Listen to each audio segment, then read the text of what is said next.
लेकिन जो एक बिलीव डेवलप होना चाहिए, जो लोगों का एक भरोसा कायम होना चाहिए, वो तेजस्वी यादव के ऊपर नहीं। तेजस्वी यादव से ज्यादा तेज प्रताप यादव हमेशा वायरल रहते हैं, क्योंकि जिस 25 विधायकों के साथ सिमटी आरजेडी क्या अब पूरी तरह से बिखरने वाली है? क्या आरजेडी में विधायकों का मोह भंग हो चुका है? क्या आरजेडी पर अब विधायक विश्वास नहीं कर पा रहे हैं? क्या इसकी सबसे बड़ी वजह तेजस्वी यादव है?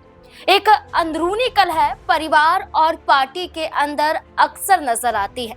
जयचंदो का जिक्र किया जाता है, लेकिन इसके बावजूद तेजस्वी यादव कोई बड़ा कदम नहीं उठाते कि पार्टी को बचा लिया जाए।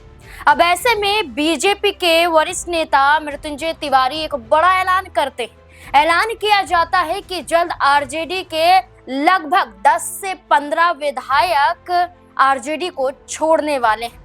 किस दल में शामिल होंगे इस बात का जिक्र तो नहीं किया गया, लेकिन उनके बयानों के आधार पर तो यही नजर आ रहा है कि आरजेडी छोड़कर बीजेपी में आने का प्लान बना रहे हैं। क्या मृत्युंजय तिवारी के बाद अब विधायकों की बारी है? और अगर ऐसा होता है तो तेजस्वी यादव का क्या कदम होगा? क्या आरजेडी पूरी तरह से बिहार में नष्ट हो जाएगी या तेजस्वी यादव कोई बड़ा कदम उठाते हुए दिखाई देंगे? तमाम सवाल इससे जुड़ जाते हैं। सिर्फ और सिर्फ एक बयान के आधार पर तमाम सवालों पर चर्चा करेंगे, जवाब खंगालने की कोशिश करेंगे। वरिष्ठ सहयोगी अमन जी हमारे साथ मौजूद हैं। सर, मृत्युंजय तिवारी का ये कहना कि लगभग अधिकतम विधायक आरजेडी के जो अब आरजेडी को छोड़ सकते हैं, उनकी नाराजगी है, असंतोष पार्टी के अंदर देखा जा रहा है। ये ऐलान करना ये बताता है कि जब आपने पार्टी छोड़ी थी तो आपने खुलकर ये कहा था कि यहाँ पर कुछ ऐसे लोग हैं जो पार्टी को खा रहे हैं, दीमक आप बताते हुए नजर आए थे। क्या वाकई अब ये भी विधायक ऐसा कदम उठाते हैं तो क्या आरजेडी बिखरती हुई दिखाई दे रही है? देखिए, बिल्कुल। और जिस तरीके से चुनाव बीते हैं, विधानसभा की बात करें तो जिस मकसद के साथ में आरजेडी तमाम तरह के दावे कर रही थी, सत्ता में आने की लगातार बातें कर रही थी, तेजस्वी यादव प्रचार प्रसार कर रहे थे, लेकिन जब चुनाव का परिणाम सामने आता तो पता चलता है कि आरजेडी को महज 25 सीटें मिल पाई और बहुत बुरी तरीके से यहाँ पर उनकी हार होती हुई दिखाई पड़ी। और उसके बाद भी ऐसा लगा कि पार्टी ने इससे कोई सबक नहीं लिया, क्योंकि आपने देखा कि उसके बाद भी ऐसा लगा कई दफा कि पार्टी के अंदर जो एक मजबूती होनी चाहिए, जो तेजस्वी यादव का प्रभाव होना चाहिए, वो कहीं भी दिखाई नहीं पड़ा। अब जब बांकीपुर में उपचुनाव हुआ तो खुद उनके घर के जो सदस्य हैं, जो परिवार के सदस्य हैं, वो प्रशांत किशोर की तारीफ यहाँ पर करते हुए दिखाई पड़े, जिससे ऐसा लगा कि क्या आरजेडी अब अपने मकसद से कहीं ना कहीं भटकती हुई दिखाई पड़ रही है। क्या आरजेडी अब जो पुरानी लालू यादव वाली आरजेडी थी वो अब खत्म होने की कगार पर दिखाई पड़ रही? क्योंकि आपने जो शुरुआत की कि मृत्युंजय तिवारी एक समय आरजेडी के सबसे मजबूत नेताओं में, प्रवक्ताओं में गिने जाते थे, पार्टी का पक्ष जो है मीडिया के सामने रखते हुए दिखाई पड़ते थे, लेकिन बीती महीने यानी जुलाई में उन्होंने पार्टी को छोड़कर बीजेपी को ज्वाइन कर लिया। और उसके बाद में जिस तरीके का बयानबाजी वो कर रहे हैं, जिस तरह की बात को सामने रख रहे हैं, उससे तो ये लगता है कि क्या आरजेडी का अंदर खाना जो है वो आपस में बहुत ज्यादा वहां पर तनातनी की जो स्थिति बनी हुई। क्योंकि अगर मृत्युंजय तिवारी की हम बात पे यकीन करें तो वो कहते हुए दिखाई पड़ते हैं कि 25 में से 15-16 विधायक आरजेडी से टूट सकते हैं और ये जो विधायक है बीजेपी का दामन थाम सकते हैं। तो क्या ये मानकर चला जाए कि यहाँ जो आरजेडी अब तक बहुत ताकतवर दिखाई पड़ती थी, अचानक से न सिर्फ कमजोर बल्कि अपने मकसद से भी भटकती हुई दिखाई पड़ती है? अच्छा, इसके पीछे का कारण क्या हो सकता है? जब हमने ये देखा था कि जब नीतीश कुमार ने समर्थन वापस ले लिया था आरजेडी से, तो हमने विधानसभा के अंदर क्रॉस वोटिंग देखी थी। लगभग 3 से 4 विधायक जेडीयू के पक्ष में नजर आए थे। और अब ये सवाल उठ रहे हैं कि इस उपचुनाव में, बांकीपुर उपचुनाव में भी तेजस्वी यादव की भागीदारी इतनी नहीं देखी गई थी। तो कारण क्या हो सकता है कि आरजेडी धीरे धीरे कमजोर हो रही है और तेजस्वी यादव कोई कदम नहीं उठा रहे हैं? देखिए, 2-3 बातें। एक बात तो ये पता चलती है कि जो एक लीडरशिप होती, लालू यादव एक मजबूत छवि के नेता थे और जिस तरह से पार्टी के ऊपर उन्होंने कमान रखी, लेकिन जब से तेजस्वी यादव जो मुख्य चेहरा बने उसके बाद में ऐसा लगता है कि आरजेडी के अंदर वो ताकत, वो दम वैसा दिखाई नहीं पड़ता। हालांकि तेजस्वी यादव बहुत ज्यादा बयानबाजी करते हुए नजर आते हैं, प्रचार प्रसार करते हुए दिखाई पड़ते हैं, लेकिन जो एक बिलीव डेवलप होना चाहिए, जो लोगों का एक भरोसा कायम होना चाहिए वो तेजस्वी यादव के ऊपर नहीं हो पा रहा है। अब ऐसे में जब पार्टी लगातार तितर बितर हो रही, क्योंकि ऋतु जायसवाल हो या फिर मृत्युंजय तिवारी जैसे मजबूत छवि के नेता अगर पार्टी का साथ छोड़ते हैं तो आप ये मानिए कि 20 साल तक अगर कोई किसी पार्टी में रहा हो और अचानक से पार्टी छोड़कर दूसरे दल में जाने का फैसला किया हो तो ऐसे में उसको मनाया जाना चाहिए, बातचीत होनी चाहिए, कम्युनिकेशन होना चाहिए। लेकिन बातचीत किससे हो, क्योंकि तेजस्वी यादव उस समय बाहर थे और कोई भी बातचीत नहीं हो पाई। यहाँ तक कि विधानसभा में भी वो ना के बराबर दिखाई पड़े, चुनाव प्रचार में वो ना के बराबर नजर आए। तो ऐसे में ये तमाम ऐसी कमजोरियां हैं जो पार्टी को ताकतवर नहीं बना सकती। पार्टी के लिए अब ये तय करना जरूरी हो जाता है कि पार्टी किस तरह से चलनी चाहिए, क्योंकि अगर इसी तरह ढुलमुल रवैया रहा तो आप ये मानकर चलिए कि आने वाले दिनों में आरजेडी की स्थिति और खराब हो सकती है। और जैसा मृत्युंजय तिवारी कहते हैं कि 15-16 विधायक जो हैं वो पार्टी से बगावत कर सकते हैं। ऐसा होता है तो पार्टी की स्थिति क्या होगी ये सोचकर भी मुझे लगता है बिहार में और खासकर आरजेडी में खलबली जरूर मच रही होगी। अब या ये जो बयानबाजी हुई इसके बाद क्या कोई बड़ा कदम तेजस्वी यादव उठाते हुए दिखाई पड़ेंगे? क्या पार्टी बचाने के लिए तेज प्रताप यादव भी अपने भाई के साथ कांधे से कांधा मिलाकर चलेंगे? क्योंकि वो भी बारंबार ये बात कहते रहे हैं कि तेजस्वी यादव जो है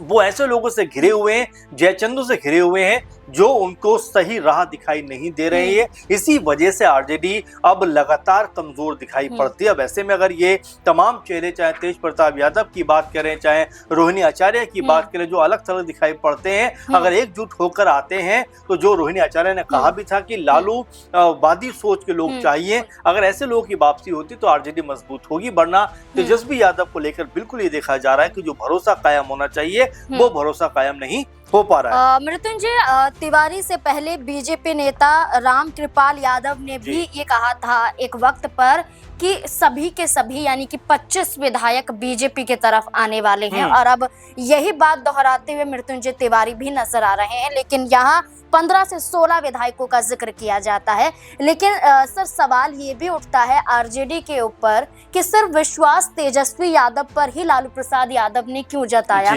उनसे पहले मीसा भारती की बात करें, वो मजबूत चेहरा नजर आती हैं, 2 बार सांसद देखी गई हैं, पिछला चुनाव वो जीतती हैं। और इसके अलावा रोहिणी आचार्य की बात करें, मजबूत चेहरा है। जैसा आपने कहा तेज प्रताप यादव, वो तो बड़े बेटे हैं उनके, उनको आगे करना चाहिए था, लेकिन तेजस्वी यादव को आगे किया जाता है। क्या यहाँ पर यही दिखाने की कोशिश की जा रही है कि जो लालू प्रसाद यादव की जिम्मेदारियों को संभालेंगे वो सिर्फ उनके एक ही बेटे हैं तेजस्वी यादव? बिल्कुल नाज़मीन, इसको लेकर पहले भी कई बार जो है विवाद हो भी चुका है, क्योंकि जब तेजस्वी यादव को उप मुख्यमंत्री बनाया गया, तेज प्रताप यादव स्वास्थ्य मंत्री बने, तब भी ये बात कही गई कि भाई बड़े बेटे तेज प्रताप यादव हैं, और लोग ये कहते हुए दिखाई पड़ते हैं कि उनके अंदर लालू यादव वाली छवि नजर भी आती है। तो ऐसे में अगर वो आगे बढ़ते या उनको एक मुख्य चेहरा बनाया जाता तो हो सकता है कि लोग खींचते हुए दिखाई पड़ते, क्योंकि देखिए बोली बहुत ज्यादा प्रभाव डालती है, और जब आप उस तरह की बोली का इस्तेमाल करते हैं, और आज भी आप देखेंगे सोशल मीडिया पर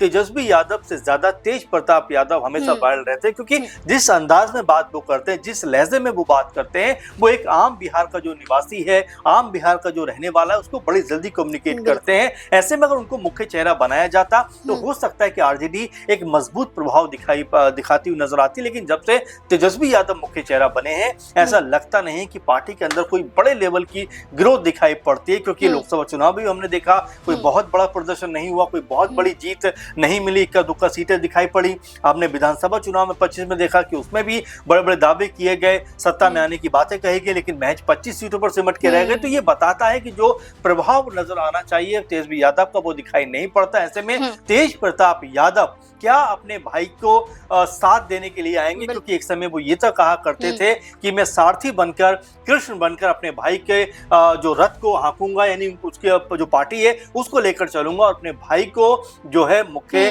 मंत्री बनवा के रहूंगा। इस तरह की बातें तेज प्रताप यादव करते हुए दिखाई पड़ते थे। लेकिन जिस तरह से पूरा मामला उस वक्त बिगड़ा जब उनकी तस्वीरें कुछ वायरल हुई, उसके बाद तेजस्वी यादव और उनके बीच में दूरी आ गई, और उसके बाद से दोनों भाइयों की राह ऐसा लगता है अलग थलग दिखाई पड़ती है। लेकिन जब तक अच्छा सर, आप ये देखिए कि जब एक्शन लिया गया था तेज प्रताप यादव पर, तो ये फैसला लालू प्रसाद यादव का था कि वो पार्टी और परिवार से 6 साल के लिए उन्हें निष्कासित कर रहे हैं। लेकिन अब आप देखिए कि चाहे कोई कार्यक्रम हो या कोई भी फंक्शन हो, तेज प्रताप यादव परिवार से मुलाकात करते हैं, लालू प्रसाद यादव उनके आवास तक पहुंच जाते हैं तेज प्रताप यादव के। तो आप देखिए लालू प्रसाद यादव ने एक ऐलान तो किया था लेकिन दूरी नहीं बनाई, लेकिन तेजस्वी यादव की दूरी दिखाई दे रही। बिल्कुल, और ये बात लगातार देखने को मिल रही है क्योंकि बीते दिनों जब उनका जन्मदिन था तेज प्रताप का, तब लालू यादव उनसे मिलने पहुंचते हैं। तो ये अपने आप में एक बड़ा जो है जो कह सकते हैं कि एक बताया भी जाता है कि देखिए बाप कभी भी अपनी औलाद से